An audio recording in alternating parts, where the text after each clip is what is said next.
Hello and welcome to the channel. If you are new around here, be sure to subscribe for daily FM content, whether that's tactics, gameplay or other things. Be sure to comment what you'd like to see. Link in the description below to my current series where you can see the tactic in action, and also a link to all my socials. Enjoy the video and be sure to like and subscribe. Hello and welcome back to the channel. Now, second episode of If I Were In Charge. We are at Aston Villa. Completely different part of the table to Arsenal, like I said at the end of last episode. But today we've got a relegation dogfight on our hands. So in terms of where we're expected to finish for the whole season, before we get to the tactics, we've got a mid-table finish for Premier League, which is quite weird. I would have thought relegation battle would have been on the cards, but I still feel like mid-table's quite ambitious for this. If you look at our squad depth later on, our squad depth isn't really good enough for a mid-table finish, especially when they want us to reach 4th round and 5th round of the FA Cup and the Carabao Cup. So I would say sort of anywhere between 12th and 16th is a good finish for Aston Villa. I wouldn't say mid-table. I would say there's plenty of better teams, not better lineups. They've got some good players in Grealish and the other centre mid McGinn. But apart from that, and Tyrone Mings, apart from that, the squad's not too great. So I'm not really too sure why they're mid-table. First season might be a struggle in terms of club vision, just because your performance might be quite low. If they're expecting such a high finish, it may be quite tough to reach their standards. But you should be fine for the first season. Sitting with the tactics. So the tactics we've got here. Only one today. With Arsenal we had two last episode. If you missed it, link in the description below. But this tactic we've only got one version of. We've gone for the 4-5-1 or the 4-3-3, depends how you look at it. But in goal we've got Tom Heaton, very solid goalkeeper, good reflexes, good leadership as well, which is very important. His physicals are quite poor. He's quite old. He's 33. Maybe if you did like different things in your goalkeeper, then go for Pepe Reina, who's on the bench.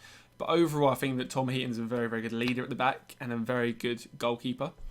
In fullback, we've gone for support roles. You can go attack. Attack is up to you. I prefer going attacking roles for fullbacks.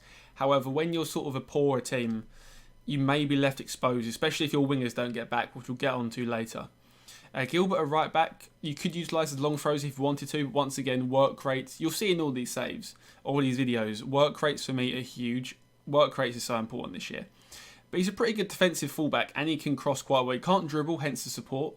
But he's pretty good at going forwards. Physicals, solid 13s all round pretty much. Good work rate, like I say, good tackling. Compared to Target, similar players have a Target can attack a bit more. I was tempted to go one fullback attack and one support, just so the box-to-box can cover. So Douglas Luiz can always drop back and fill Target's role. But Target's got decent defensive stats, decent work rating, very good crossing for a left back. 14 crossing at a Aston Villa side is very, very good. Two centre backs gone for Engels and Tyrone Mings.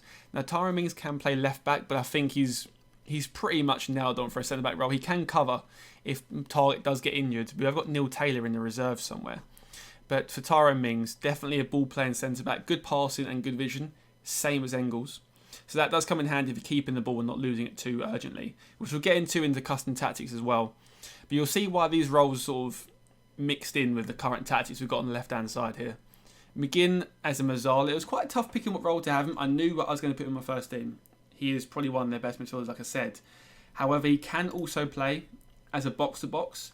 If you want to be a bit more, I would say defensive-minded, go for box-to-box. But then you've got two box-to-boxes in midfield. I like to vary the midfield quite a bit. I don't tend to have two roles the same. So I've gone for a Mazzala here. He has got good tackling. I mean, if you look at his stats individually, he's naturally a Mazzala. Good dribbling, good first touch, good passing, good long shots, good tackling. Technically good work rate, 16, which is always a bonus. Decent stamina, decent positioning and off the ball. Both of them, even though it's not highlighted, I would say positioning for a Mazzala is pretty important, getting back and covering, especially for a lower league side like Aston Villa. Danny Drinkwater, I have not used him this year, but what made him put in my lineup is he's on loan for a start, so you could buy him if he does well.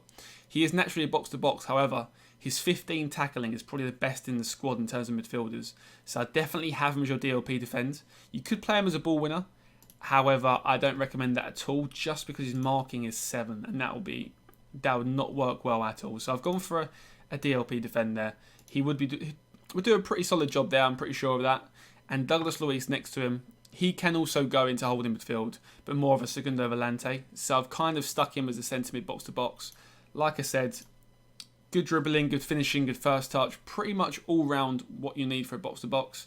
21 years old, 5-star potential, probably one. Him and Jack Grealish are probably the two you want to keep. Make sure you keep for your whole save, because these guys do become very, very good players. On with the wingers, we've got Trezeguet as a right wing. He's technically a left winger inside forward, I think, with a right foot, but I use him as winger attack on the right just because he's got very, very nice stats, all attributes, all round. Very nice player, 24 years old. Get him to cross the ball into Samata, who's in a pressing forward, 6 foot, but not that bad in terms of jumping and heading. But it's more about the aggression. This year, pressing forwards with high aggression are very, very, very solid players. 13 finishing, not bad. Work rate's not the highest, 12 work rate. Not really what you want for pressing forwards. You can play Wesley if you like. However, Wesley is not the best, not the most technically gifted player, I'd say. 9 dribbling, 11 passing, not really what you want for a striker of any level, especially in the Premier League. But onto the main man, Jack Grealish. You have to use him. Either use him out wide left in this tactic, or you can play him central as an AP. But personally, in my opinion, left wing, inside forward support, just because we've got a fullback attack there. If you have a fullback attack overlapping, Jack Grealish cutting in, you'll always have a 2v1 overload on their fullbacks, which allows Jack Grealish so much space to utilise his finishing, his long shots, his vision, his passing, his work rate, his pace. He's pretty much he is your main man. There's no doubt about it. If he gets injured, or if you sell him, the save will probably not reach mid-table for a while. So he is definitely the one to watch out for. He's wanted by a few clubs already. He's wanted by Chelsea, so you may have to fend off bids in January and the end of the season if he does do well. He is also looking to move to a bigger club straight away from the start of the season. But in my eyes, you can keep him at Villa for a couple of years if you do well. If you get a cup, or you get top half, or you get mid-table, probably keep Grealish with a new contract for another couple of years at least until you get European football, which is the main goal of every single save. In terms of tactical style on the left, we've got a positive mentality. I don't really like going cautious or balanced. I feel like it invites too much pressure, especially when you haven't got the best defenders around. I feel like inviting pressure on is never a good idea. In possession, we've got fairly narrow width again, like I said with Arsenal yesterday, in yesterday's video. If you bring the defenders in, then your wingers and inside forwards have so much space to roam about, especially with Jack Grealish. If he has space, he'll be very, very dangerous. Pass into space, because pressing forwards always stay on the last man on this game. So if you can get the ball to them behind defenders, they turn defenders, get in front of goal, and hopefully score some goals. Shorter passing for this, just because the whole squad, not just your starting 11, isn't the most technically gifted. If you look in the team report, it will say they're not technical enough, they're not work rates not high enough, their passing's not great. So going for shorter passing, less riskier passes mean less likely to lose the ball. We've gone for mixed crosses, however I feel like you could pick whatever you like there. I've only gone for mixed because pressing forwards, he's not really going to get too many crosses because Jack Grealish will cut inside and shoot himself.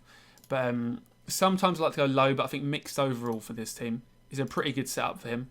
I haven't changed any of this stuff on the right hand side. You could play for set pieces if you have a nice little corner tactic. You have got some decent set piece takers like Grealish and McGinn. However, I'll probably leave it as it is for now. Creative freedom kept as the same because Aston Villa aren't the best of the best to be creative. And in transition, we've gone to counter press and counter. However, in terms of pressing urgency, we have not changed it just because the endurance and some players' work rates aren't suited for a high pressing game. Standard line of engagement, we've gone for both. In terms of distribution, distribute to fullbacks and centre-backs. We have got 2 ball-playing defenders, remember, so they can handle the pressure on the ball. 13 passing, 12 vision. Pretty good for a lower half centre-back partnership. So I'd say passing out the back is pretty much a go-to option, especially when your striker is only 6 foot. He's not going to win many headers against Van Dijk or any other defender like that. My voice is really going today, really going. Right, so the next step is the transfer list. Who are we going to buy? So in my opinion, I would buy definitely 100%. You've got a 10 million budget straight off. Unless you sell some players, you start with 10 mil. I would 100% go for a striker.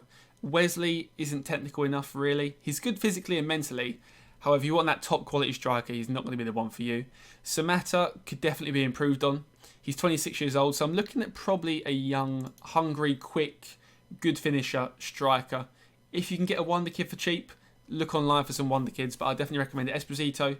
Low budget, probably could be affordable. Also out wide in terms of midfielders, you have got Jota, who's a right wing backup.